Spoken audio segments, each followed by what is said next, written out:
আচ্ছা, ধরুন আপনি কোথাও হাওয়া বদলের জন্য গেছেন। কিছুক্ষণ পর জানতে পারলেন যেখানে অবস্থান করছেন সেখানে আরও কেউ অবস্থান করছেন, তবে সে দৃশ্যমান নয়, অদৃশ্য। নমস্কার, গল্পের মাঝে পরিবারের পক্ষ থেকে আপনাদের সবাইকে স্বাগত। আজকের গল্প শ্রী হেমেন্দ্র কুমার রায় রচিত বাড়ি বুড়ো বুট। বাড়িখানি ভারী ভালো লাগলো। চারিধারে বাগান, যদিও ফুল গাছের চেয়ে বড় বড় গাছই বেশি। টেনিস খেলার জমি, মাঝে মাঝে শ্বেতপাথরের বেদি, একটি ছোট বাহারি ফোয়ারা, এখানে ওখানে লাল কাপড় বিছানো পথ। দোতলা বাড়ি, একেবারে হাল ফ্যাশনের না হলেও সেকেলে নয়। বাড়ির জানালায় বা দেয়ালে প্রাচীনতার কোনো চিহ্নই নেই। কোথাও ফাট ধরেনি, কোথাও অসৎ বট এসে জোর করে জুড়ে বসেনি। কিন্তু তবু মনে হলো বাড়িখানি যেন রহস্যময়। ভাবলুম, বাড়ির মাথা ছাড়িয়ে উঠে মস্ত মস্ত গাছগুলো নিজেদের জন্য একটি ছায়ার জগৎ সৃষ্টি করেছে বলেই হয়তো এখানে এমন রহস্যের আবহ গড়ে উঠেছে। আমার পক্ষে এও এক আকর্ষণ। আমি রহস্য ভালোবাসি। রহস্যের মধ্যে থাকে রোমান্সের গন্ধ। সাঁওতাল পরগনার একটি জায়গা, স্ত্রী এবং ছেলে মেয়েদের বায়ু পরিবর্তনের দরকার। ডাক্তারের মতে এ জায়গাটি নাকি অত্যন্ত স্বাস্থ্যকর। বন্ধু প্রকাশের সঙ্গে এখানে এসেছি মনের মতন একটি বাড়ি খুঁজে নিতে। আজকে ট্রেনেই কলকাতা ফিরব। খানিক টাকাটাকির পর বাগানের ভিতর থেকে একটি লোক বেরিয়ে এলো। তার চেহারা না মালি না দারোয়ান, না ভদ্র বা ইতর লোকের মতো। তার বয়স ৮০ও হতে পারে, ১০০ও হতে পারে। তার মাথায় ধবধবে সাদা এলোমেলো লম্বা লম্বা চুল। তার কোমর এমন ভাঙা যে হাড় জিরজিরে দেহের উপর অংশ একেবারে দুমড়ে পড়েছে। কিন্তু হাতের লাঠি ঠক ঠকিয়ে সে এত তাড়াতাড়ি এগিয়ে এলো যে তার অসম্ভব ক্ষিপ্রতা দেখে বিস্মিত হলো। সে জিজ্ঞেস করলে, আপনারা কি চান?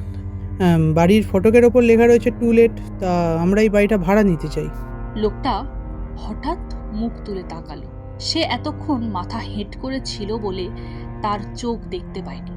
এখনো দেখতে পেলুম না, কারণ তার চোখ দুটো এমন অস্বাভাবিকভাবে কোটরাগত যে প্রথম দৃষ্টিতে তাদের আবিষ্কার করাই যায় না।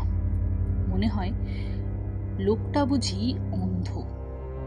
কিন্তু তারপর লক্ষ্য করে দেখলুম দুই কোটরের ভিতর দিকে কি যেন চকচক করছে। দুই অন্ধকার গর্তের মধ্যে যেন দুই দীপশিখার ইঙ্গিত।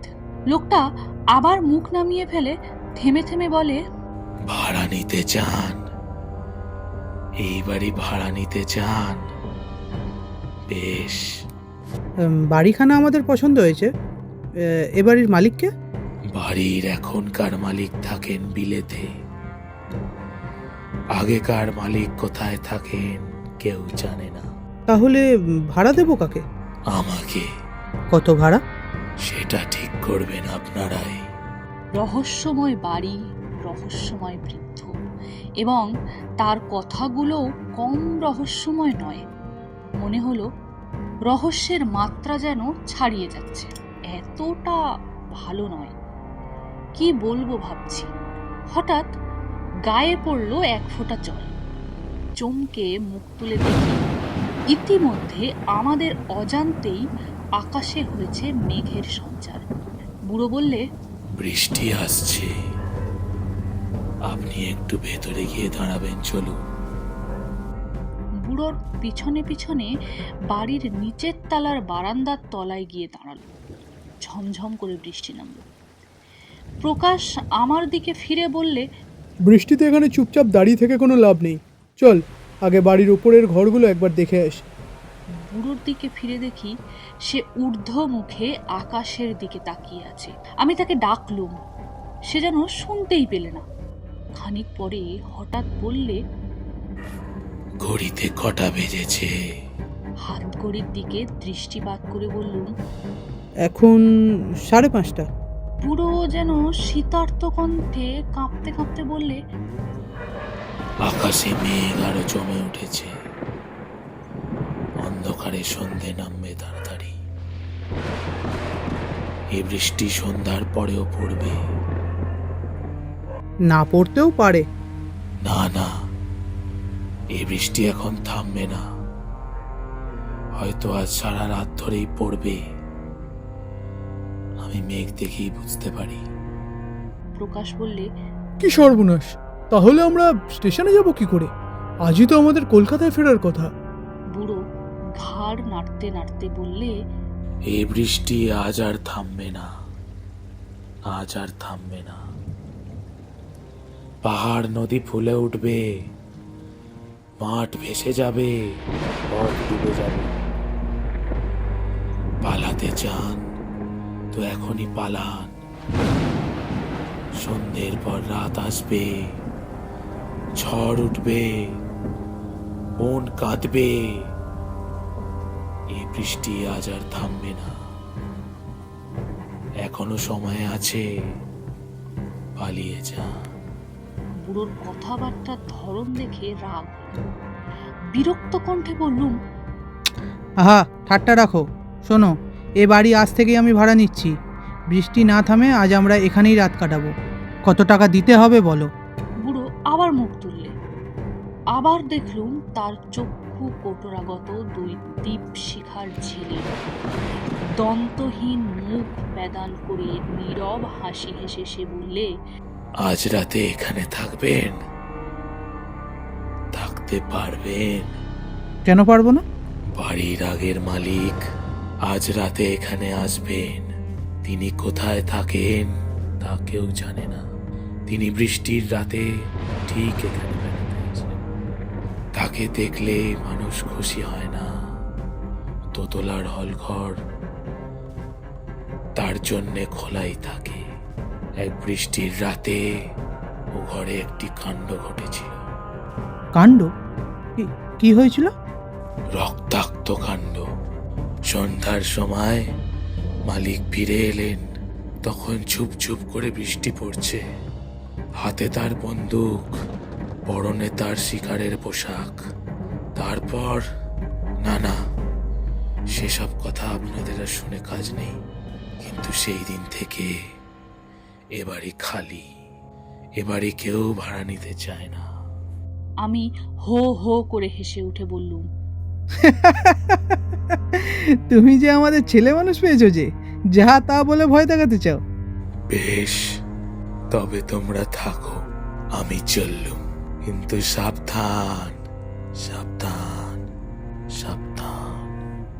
বলতে বলতে বুড়ো লাঠি ঠকঠকিয়ে অত্যন্ত ক্ষিপ্রপদে আবার বাগানে নেমে অদৃশ্য হয়ে গেল। প্রকাশ বললে, পাগল! আমি বললুম, পাগল নয়, পাজি। বুড়োর হয়তো ইচ্ছা নয় আর কেউ এ বাড়ি ভাড়া নেয়। সে একলাই এখানে রাজত্ব করতে চায়। কিন্তু বাইরে যখন ছাড়পত্র টাঙানো আছে, তখন আমাদের ভাবনা কি? চল একবার দোতলার ঘরগুলো দেখে আসি। দোতলার বারান্দায় উঠে দাঁড়ালুম। সেখান থেকে অনেক দূর পর্যন্ত দেখা যায়। আরো পুরু, আরো কালো হয়ে উঠেছে আকাশের মেঘ। আরো জোরে, আরো ঘন ধারায় পড়ছে বৃষ্টি। ঝমঝম ঝমঝম। সন্ধ্যার আগেই দ্রুত নেমে আসছে সন্ধ্যার অন্ধকার। দূরের ছোট ছোট পাহাড়গুলো ক্রমেই ঝাপসা হয়ে যাচ্ছে। দুই কুল ভাসানো নদীর ছবি আঁকা। জল থই থই করা প্রান্তরের মাঝে মাঝে বড় বড় গাছগুলো মাতাল হয়ে টলমল করছে ঝোড়ো বাতাসের দীর্ঘশ্বাসে। প্রকাশ বিষণ্ণ স্বরে বললে, বুড়োর কথাটা কিন্তু ঠিক। আজ এখানেই বন্দি হতে হবে। তাছাড়া উপায় নেই। কিন্তু খাবে কি? আকাশের জল? শোবে কোথায়? পেছন ফিরে ওই হলঘরটা দেখ। ওর 3টে দরজাই খোলা।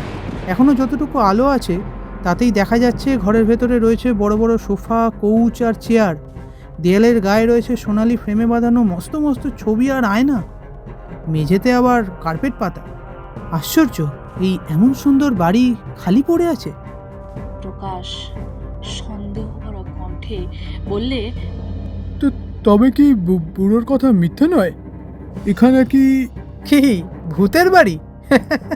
খেপেছিস? তা মানলে বলতে হয় এ বাড়ির আসল ভূত হচ্ছে ওই বুড়োই।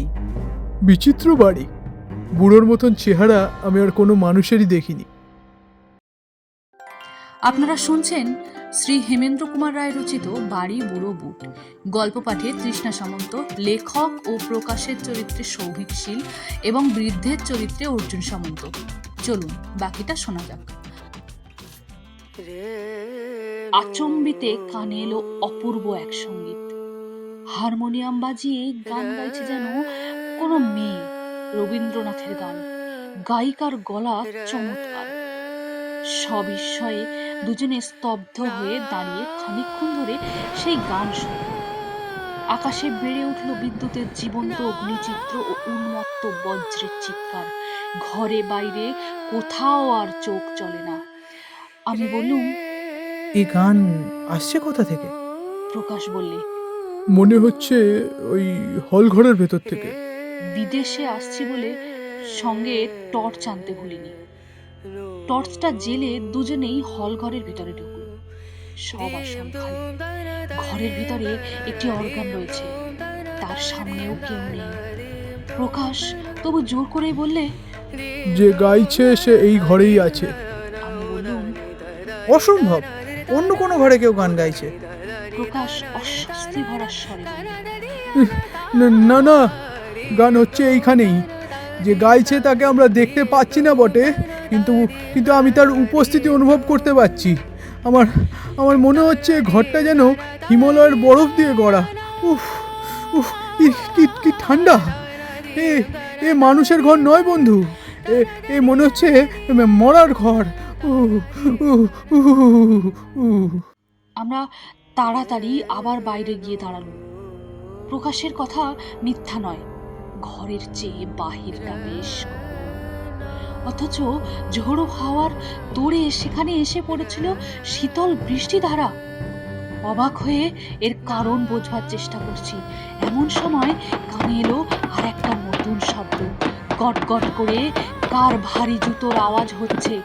প্রকাশ বিস্মিত স্বরে বললে, সিঁড়ি দিয়ে কেউ উপরে উঠছে। এ এ বুড়োর পায়ের শব্দ নয়। আমি বললুম, বুড়ো মিছে কথা বলেছে। এ বাড়ি নিশ্চিত খালি নয়।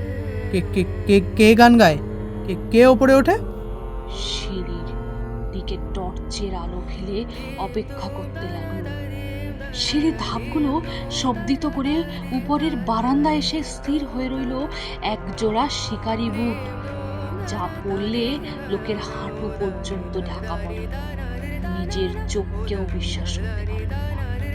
মানুষ নেই, অথচ একজোড়া শিকারি বুট উপরে এসে উঠল জ্যান্ত জীবের মতো।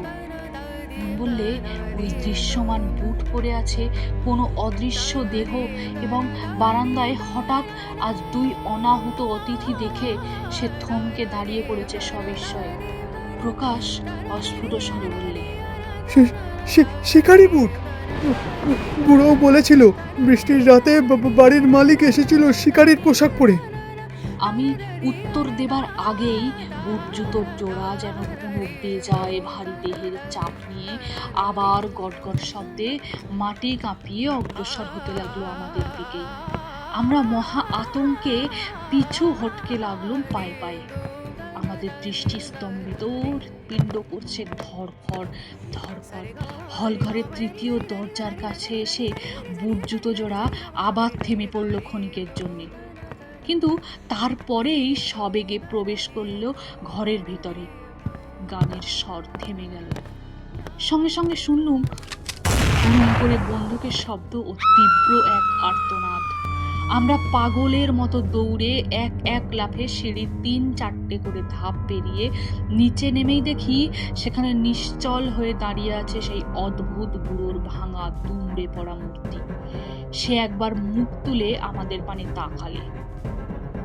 টর্চের আলোতে তার চক্ষু কোটরের ভিতর জ্বলে উঠল দুটো আগুনের কোণা। খিলখিল করে হেসে বুড়ো খনখনে গলায় বলে উঠল, মালিকের সঙ্গে দেখা হলো? মালিকের সঙ্গে দেখা হলো? মালিক কি বলল? বাড়ি ভাড়া নেবে নাকি? দৌড়তে দৌড়তে বাগান পার হয়ে যখন বাইরে এসে পড়লাম, তখনও সেই ভয়াবহ বুড়োর অপার্থিব হাসির শব্দ থামেনি।